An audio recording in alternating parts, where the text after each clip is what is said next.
Hello दोस्तों, मैं हूं निशान सिंह, आपका मेंटर्स, और आपका स्वागत है आपके अपने चैनल डिफेंस ट्यूटर में। तो आज की इस वीडियो में हम पढ़ने वाले हैं एनडीए केमिस्ट्री के कंप्लीट कोर्स के लेक्चर नंबर 39 को। और आज का लेक्चर होगा हमारा एक्सपेक्टेड क्वेश्चंस पे। यह एक्सपेक्टेड क्वेश्चंस की सीरीज का लेक्चर 5 है। इससे पहले हमने और लेक्चर दे चुका है और इस चैप्टर के पूरे टॉपिक को हर एक को कंसेप्ट वाइज कवर किया है, जो कि आप हमारे प्लेलिस्ट से देख सकते हैं। तो चलिए वीडियो को ज़्यादा देर न करते हुए हम स्टार्ट करते हैं।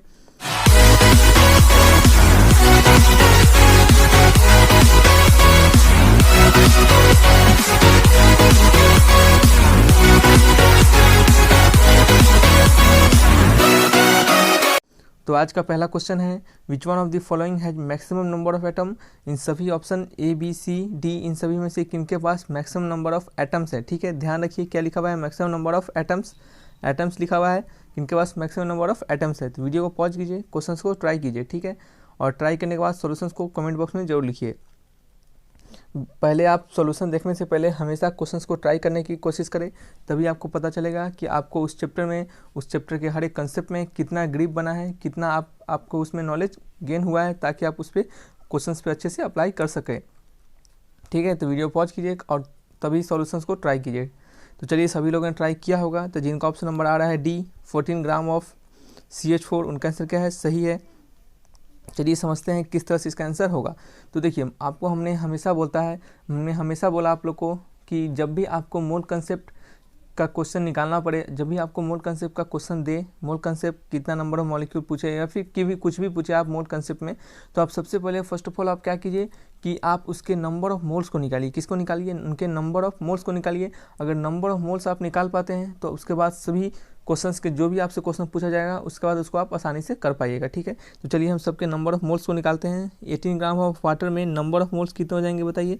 Number of moles 18 gram water में नंबर ऑफ मोल्स किस तरह से निकालते हैं बताइए। किसी का नंबर ऑफ मोल्स किस तरह से निकालते हैं, उनके गिवन मास 18 ग्राम गिवन मास है अपॉन उसके मॉलिक्यूलर मास। अगर मॉलिक्यूल है तो मॉलिक्यूलर मास, एटम है तो अगर उनके एलिमेंट है तो उसके एटॉमिक मास। ठीक है, तो मॉलिक्यूल है वाटर, तो वाटर के मॉलिक्यूलर मास क्या होते हैं, 18 होते हैं।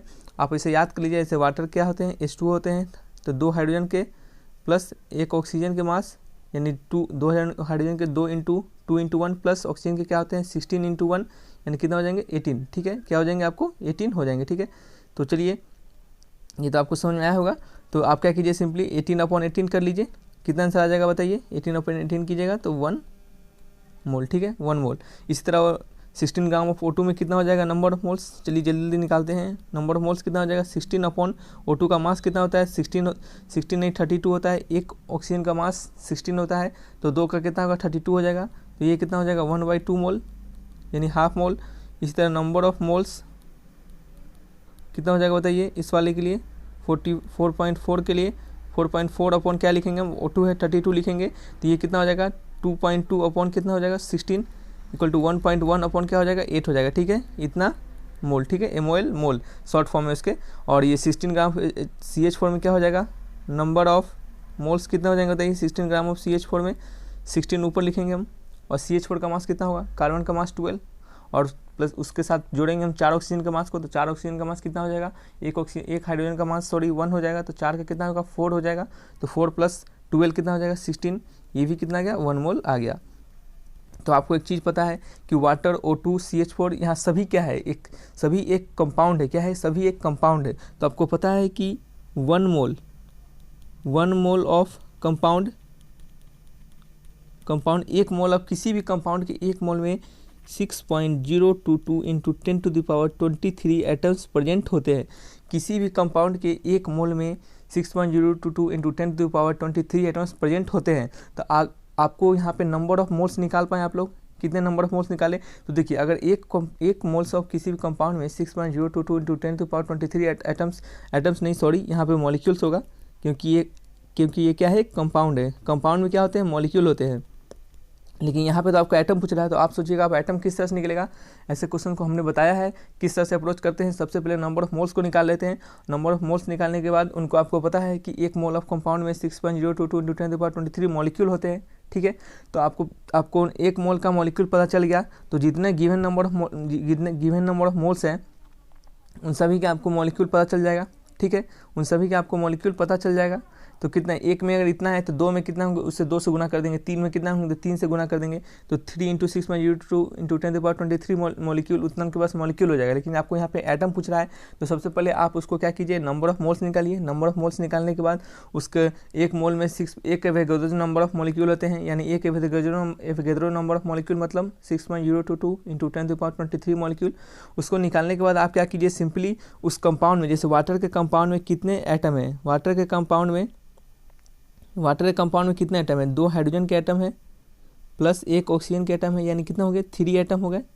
तो आपको पता चल गया एक वाटर में 3 एटम है, तो आपको जितना नंबर ऑफ मॉलिक्यूल्स आया है उसको क्या कीजिए, 3 से गुना कर दीजिए, तो कितना नंबर ऑफ एटम पता चल जाएगा। तो इसमें कितना नंबर ऑफ एटम हो जाएगा, वाटर में 18 ग्राम ऑफ वाटर में कितना नंबर ऑफ एटम हो जाएगा, 1 इंटू उनके जितना मॉलिक्यूल है, यानी इसको एटम कितना हो जाएगा, 3 एटम, 3 इंटू 1 इंटू उनके जो मॉलिक्यूल है इंटू क्या करेंगे, नंबर ऑफ मॉलिक्यूल्स यही हो जाएंगे, 6.022 इंटू 10⁻23, यही नंबर ऑफ मॉलिक्यूल्स है।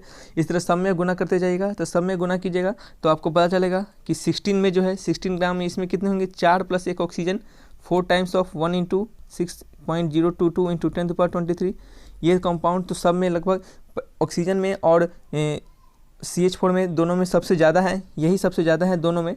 लेकिन इन दोनों में सबसे ज़्यादा कौन है, अब क्योंकि इन दोनों में सबसे ज़्यादा कौन है, इन दोनों में सबसे ज़्यादा डी ऑप्शन है, क्योंकि इसके साथ 4 से गुना किया हुआ है और इसमें 3 से गुना किया हुआ है। ठीक है, तो इसका कौन सा ऑप्शन हो जाएगा, ऑप्शन नंबर डी हो जाएगा।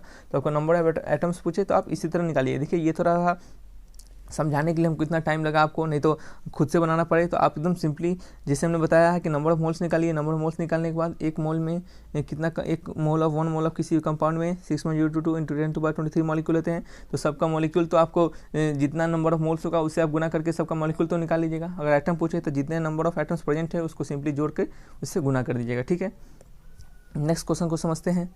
The mole of compound of water is the mass of A molecule of water, एक मॉलिक्यूल के वाटर का मास कितना होता है। ठीक है, तो आपको बताना है कि देखिए आप इसको खुद से ट्राई कीजिए, तो जाहिर है सब लोगों ने ट्राई किया होगा, बिना ट्राई करे आंसर्स को ना देखिए। ठीक है, मेरा हमेशा यही सजेशन रहता है, तभी आपको पता चलेगा कि आप कितने सीख रहे हैं। ठीक है, चलिए ऑप्शन नंबर ए हो गया 3 इंटू 10⁻26 kg। अब चलिए समझते हैं आंसर ए किस तरह से। देखिए आपको एक मास ऑफ ए मॉलिक्यूल, एक मॉलिक्यूल का मास निकालना है। ठीक है, देखिए एक मॉलिक्यूल का मास किस तरह से निकलेगा। ठीक है, देखिए 1 mole of water, 1 mole of कोई भी कंपाउंड, यहाँ वाटर है तो water 1 mole of water equal to कितना होता है, 6.022 इंटू 10⁻23 मॉलिक्यूल, इतना ही मॉलिक्यूल होता है। पता है कि 1 mole of H2O equal to 6.022 into 10⁻23 molecule, ये सब में प्रेजेंट होते हैं। एक मोल में किसी भी कंपाउंड के, किसी भी एलिमेंट के एक मोल में इतना ही नंबर ऑफ मॉलिक्यूल या फिर एटम प्रेजेंट होते हैं। ठीक है, तो देखिए 1 मोल ऑफ वाटर का मास कितना होता है, 18 ग्राम, यानी 18 ग्राम ऑफ वाटर में 6.022 इंटू 10⁻23 मॉलिक्यूल। ये शॉर्टेस्ट अप्रोच है आपको समझाने का, आपको इस तरह से हम समझते हैं, आसानी से समझ में आ जाना चाहिए। ठीक है, चलिए तो 18 ग्राम ऑफ वाटर में 6.022 इंटू 10⁻23 मॉलिक्यूल होंगे, तो आपको एक मॉलिक्यूल में कितना होगा, तो एक मॉलिक्यूल अगर इतना मॉलिक्यूल का मास 18 ग्राम है तो एक मॉलिक्यूल का मास कितना हो जाएगा, 18 को डिवाइड कर देंगे 6.022 इंटू 10⁻23। ठीक है, इतना ग्राम हो जाएगा। तो ये क्या हो गया, आपको इतना ग्राम निकल गया। ठीक है, जब आप इसको इससे डिवाइड कीजिएगा तो आपका आंसर आएगा 1 मॉलिक्यूल इक्वल टू अप्रॉक्स आएगा 3 के आसपास, 2.9 समथिंग आता है, इसको 3 लिख सकते हैं। तो 3 इंटू 10⁻23 ग्राम है, इसको केजी में कन्वर्ट कीजिएगा। तो केजी को कन्वर्ट करने में क्या करेंगे, 1/1000 से उसको क्या करेंगे, मल्टीप्लाई करेंगे। तो 1/1000 से मल्टीप्लाई कीजिएगा तो 3 इंटू 10⁻26 केजी आ जाएगा। ठीक है, समझ में आया होगा। इसका कौन सा ऑप्शन हो जाएगा, ऑप्शन नंबर ए हो जाएगा। ठीक है, चलिए नेक्स्ट क्वेश्चन की ओर बढ़ते हैं हम। नेक्स्ट क्वेश्चन में क्या कहा जा रहा है कि which one of the following है largest number of atom. Same वही क्वेश्चन है पिछले बार फर्स्ट नंबर क्वेश्चन की तरह, किनके पास सबसे लार्जेस्ट नंबर ऑफ एटम्स है। तो आप सबसे पहले क्या कीजिए, सभी के मॉलिक्यूल्स को निकालिए। क्या कीजिए, सभी के नंबर ऑफ मोल्स को निकालिए, सबके नंबर ऑफ मोल्स को निकालने के बाद आप क्या कीजिए, क्लोरीन क्या है, एक क्लोरीन का यहाँ पे कोई कंपाउंड नहीं दिया हुआ है, सब क्या दे रहा है, एटम ही दे रहा है, एलिमेंट ही दे रहा है। क्लोरीन Cl हो गया, मैग्नीशियम Mg हो गया, आयोडीन को I लिख सकते हैं और हाइड्रोजन को क्या लिख सकते हैं, H लिख सकते हैं। ठीक है, तो इसके नंबर ऑफ मोल्स निकालिएगा। नंबर ऑफ मोल्स क्या है, नंबर ऑफ मोल्स किस तरह निकालेंगे, 71 अपन क्लोरीन का कितना मास होता है 35.5, इसको डिवाइड कीजिएगा। ठीक है, तो आपको जो भी आएगा, ठीक है, कितना आएगा 1 पॉइंट समथिंग कुछ करके आएगा। देखिए 35 को अगर 2 से गुना कीजिएगा 35.5 इंटू 2 कीजिएगा, 5 टू 10 और 5 टू 10 5 टू 10 3 टू 6 6 7 कितना 70 आ जाएगा, ठीक है। तो 1 पॉइंट समथिंग करके आएगा, यही आएगा ना, ज़्यादा से ज़्यादा कितना आएगा 1 पॉइंट समथिंग करके आएगा। इतना आपको एग्जाम में नहीं करना पड़ता है एक्यूरेट, हाँ निकालने लगे 1.2056 है, इतना नहीं करना है आपको, समझ रहे हैं। इतना टाइम बर्बाद नहीं कीजिएगा एग्जाम में, क्योंकि आपको वहाँ पे समय का बहुत ही महत्वपूर्ण होता है, वहाँ पे टाइम आपको जल्दी से एकदम ईजीएस्ट वे में आपको निकालना है। तो क्या आपको लगभग 1 पॉइंट समथिंग करके आएगा आंसर, इतना ही आएगा ना, 1 पॉइंट समथिंग करके आएगा, दिखाएं हमको आपको करके 1 पॉइंट कुछ कुछ, ठीक है। चलिए इतना हो गया। अब आपको निकालना है इसका नंबर ऑफ मोल्स, इसका नंबर ऑफ मोल्स कितना होगा बताइए, 48। सोडियम मैग्नीशियम कितना होता है, मैग्नीशियम होता है 12 नंबर पे और उसका मास कितना होता है 24 होता है। तो इसको डिवाइड कीजिएगा तो कितना आएगा 2 टाइम्स आ जाएगा, कितना आ जाएगा 2 टाइम्स आ जाएगा, ठीक है। तो उसका 2 मोल पता चल गया। और इसके नंबर ऑफ मोल्स आयोडीन के कितना होंगे, आयोडीन के कितने होंगे 127/127, इसका मास भी 127 होते हैं। तो ये कितना हो गया 1 मोल हो गया, इसका 1 पॉइंट कुछ है, इसका 2 है, इसका 1 है, ठीक है। और इसका कितने होंगे नंबर ऑफ मोल्स कितने होंगे बताइए 4, और उसके मास कितने होते हैं 1, यानी 4 मोल। तो आपको पता है कि किसी के भी एलिमेंट के एक 1 मोल में, किसी भी एलिमेंट के 1 मोल में नंबर ऑफ एटम कितने होते हैं 6.022 × 10⁻23 होते हैं। तो उसके जितने नंबर ऑफ जितना ही ज़्यादा उनका मोल होगा उतना ही ज़्यादा नंबर ऑफ एटम होगा, क्योंकि उतना ही से हम उसको मल्टीप्लाई करेंगे। एक में अगर इतना होते हैं तो 2 में कितना करेंगे 2 इंटू इतना, 3 में कितना करेंगे 3 इंटू इतना। तो जिनके ज़्यादा नंबर ऑफ मोल होंगे उतना ही उनके ज़्यादा एटम होंगे। तो क्या करेंगे, सबसे ज़्यादा मोल किसके हैं 4 ग्राम ऑफ हाइड्रोजन के, तो सबसे ज़्यादा आइटम किसके पास होंगे 4 ग्राम ऑफ हाइड्रोजन के पास। तो किससे मल्टीप्लाई कर देंगे 4 से मल्टीप्लाई करने के बाद सबसे ज़्यादा हो जाएगा। 4 को किससे मल्टीप्लाई करेंगे 4 इंटू N0, और N0 क्या होता है 6.022 × 10⁻23 एवोगैड्रोज नंबर, ठीक है। तो चलिए नेक्स्ट क्वेश्चन की ओर बढ़ते हैं। अगर आपको थोड़ा लग रहा है कि थोड़ा हम तेज़ी में बोल रहे हैं तो उसको आप स्लो करके देख सकते हैं। चलिए, the number of moles of CO2 which contain 16 gram of oxygen, कितने मोल्स ऑफ CO2 कंटेन करेगा 16 ग्राम ऑफ ऑक्सीजन को। तो ये बढ़िया क्वेश्चन, एक सिंपल है लेकिन थोड़ा सा बढ़िया है।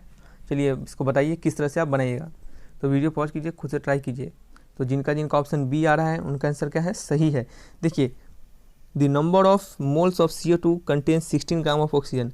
देखिए, अगर 1 मोल ऑफ CO2 की बात करें, 1 मोल ऑफ CO2 की बात करें तो 1 मोल यानी simple 1 molecule of CO2, 1 mole of CO2 sorry 1 mole of CO2 के बारे में बात करें तो सीधा 1 CO2 आ गया, 1 CO2।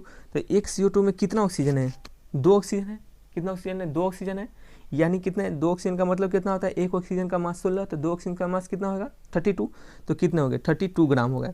तो 1 मोल ऑफ CO2 में कितना हो गया 32 ग्राम हो गए। तो यानी हम कह सकते हैं कि 32 ग्राम ऑफ CO2 में 1 mole of 32 gram of CO2 नहीं, 32 gram of oxygen, 32 gram of oxygen में 1 मोल ऑफ CO2, ठीक है।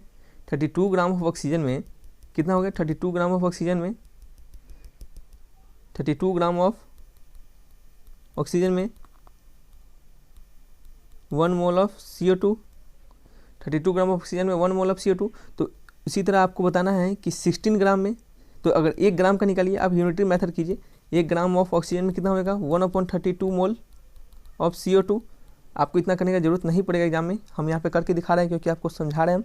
तो 16 ग्राम में कितना होगा, अगर आपको दिख रहे थे 5 पेन का दाम 10 है तो 20 पेन का दाम कितना होगा, तो 1 का निकालते थे फिर 20 का उसे गुना कर देते थे 1 के साथ। तो 16 का कितना होगा 1/32 इंटू 16 मोल ऑफ CO2। तो 16 का काटिएगा तो 2 टाइम्स कर जाएगा, यानी 1/2 मोल, 1/2 मोल यानी 0.5 मोल, ठीक है। आप किस तरह निकालते हैं, जैसे 5 पेन का दाम 10 रुपया तो 1 पेन का दाम कितना होगा, तो 10/5 तो 50 पेन का दाम, तो 1 का निकल गया 10/5 यानी 2 रुपया, तो उसको क्या कहते हैं 250 से गुना कर देते थे, 2 को 50 से गुना कर देते थे। बस मोल कंसेप्ट बेसिकली एक यूनिटरी मेथड ही है, समझिए। आपको अगर उस क्वेश्चन ग्रिप को पकड़ लिए तो आप उसको आसानी से सॉल्व कर पाइएगा, ठीक है। तो आप हमने जितना भी इस कंसेप्ट को बताया है आप उस कंसेप्ट को जरूर जाके देखिए। चलिए नेक्स्ट क्वेश्चन को समझते हैं। A mole of compound compose of 6.022 into 10⁻23 हो, यहाँ पे छूट गया है 10⁻23 एटम ऑफ हाइड्रोजन, ठीक है। एक किसी कंपाउंड का 1 मोल 6.022 इंटू 10⁻23 एटम्स ऑफ हाइड्रोजन को कंटेन करता है, 35.5 ग्राम ऑफ क्लोरीन को कंटेन करता है और 48 ग्राम ऑफ ऑक्सीजन को कंटेन करता है। तो आपको बताना है कि वो कंपाउंड क्या होगा। तो देखिए आपको लग रहा होगा बाप रे इतना भारी क्वेश्चन कैसे बनाएंगे। देखिए कुछ भारी नहीं है, आपको एक कंसेप्ट हमने बताया था कि 1 मोल में कितना कंपाउंड होता है या फिर कितना एटम होता है, उस तरह से आप इसको सोचिए किस तरह से बनाइएगा। 1 मोल ऑफ समथिंग, अगर 1 mole of 6.02 10 to the power 23 atom दे रहा है, अगर 6.023 into 10 to the power 23 atom हमें दे रहा है हाइड्रोजन का, तो कितना हाइड्रोजन होगा? एक हाइड्रोजन होगा। उसी तरह बताइए कंपाउंड का क्या फॉर्मूला होगा? तो वीडियो पॉज कीजिए, खुद से ट्राई कीजिए। तो जाहिर है सब लोगों ने ट्राई किया होगा। तो जिनका ऑप्शन सी है, ये सी है, उनका आंसर क्या है? सही है। देखिए अगर 6.023 इंटू 10 to the power 23 02 दे या फिर 23 दे, इतना एटम कहने का मतलब क्या था? इतना एटम ऑफ हाइड्रोजन, यानी 1 mole of 1 mole of hydrogen, एक ही मोल ऑफ हाइड्रोजन में ना 6.022 10 to the power 23 एटम्स होते हैं। तो कितना बचल गया? एक हाइड्रोजन होंगे उस कंपाउंड में, एक मोल ऑफ हाइड्रोजन नहीं, एक हाइड्रोजन होंगे उस कंपाउंड में। अगर 35.5 ग्राम ऑफ क्लोरीन है, तो ये कितना क्लोरीन का एटॉमिक मास है, यानी एक क्लोरीन का मास दे रहा है 35.5 ग्राम। तो कितना नंबर ऑफ क्लोरीन होंगे? 1 मोल ऑफ क्लोरीन होंगे, 1 मोल ऑफ क्लोरीन Cl। एक मोल में उसके एटॉमिक मास के बराबर है उसके मास होते हैं, ठीक है। तो 1 मोल ऑफ Cl हो जाएंगे, ठीक है। तो चलिए बताइए नेक्स्ट क्वेश्चन में क्या है? नेक्स्ट में क्या कहा जा रहा है? 48 ग्राम ऑफ ऑक्सीजन दे रहा है, तो एक ऑक्सीजन का मास कितना होता है? 48 ग्राम ऑफ ऑक्सीजन। तो एक ऑक्सीजन का मास कितना होता है? एक ऑक्सीजन का मास होता है 16। तो 16 दूना 32 और 16 कितना होता है? 16 + 16 + 16, तो कितना हो जाएगा? 16 दूना 32, 16 54। तो 48 का मास कितना हो जाएगा? 8। एक ऑक्सीजन का मास कितना होता है बताइए? 16 होता है, ठीक है। तो 48 कितना हो जाएगा? तो इसका जब जोड़िएगा तो 48 हो जाएगा 3 टाइम्स उसको। अगर यानी एक अगर 16 है तो ऐसा 3 बार होगा 16 16 16, तभी तो 48 आएगा, ठीक है। यानी कितना नंबर ऑफ मोल्स कितना ऑक्सीजन के हो गए? यानी 3 मोल ऑफ किसके? ऑक्सीजन, 3 मोल ऑफ ऑक्सीजन के। तो आपको कंपाउंड क्या हो गए बताइए? कंपाउंड क्या हो गए? कंपाउंड हो गया, एक हाइड्रोजन होगा उस कंपाउंड में, एक क्लोरीन होगा उस कंपाउंड में, और ऑक्सीजन कितने होंगे? ऑक्सीजन 3 होंगे, ठीक है। तो क्या हो जाएगा? HClO3। ऑप्शन नंबर क्या हो गया बताइए? ऑप्शन नंबर क्या हो गया? ऑप्शन नंबर हो गया आपको HClO3, ऑप्शन नंबर सी होगा। चलिए बताइएगा वीडियो लेक्चर आपको कैसा लगा? हमने जितना हो सके हमने उसको समझाने की कोशिश की है आपको। तो चलिए बताइए वीडियो लेक्चर कैसा लगा? वीडियो लेक्चर अच्छा लगा हो तो वीडियो को लाइक कीजिए, चैनल को सब्सक्राइब करके बेल आइकन दबाइए ताकि रेगुलर अपडेट आपको मिलता रहे, ठीक है दोस्तों। फिर मिलेंगे छुट्टी के साथ, तब तक के लिए बाय बाय।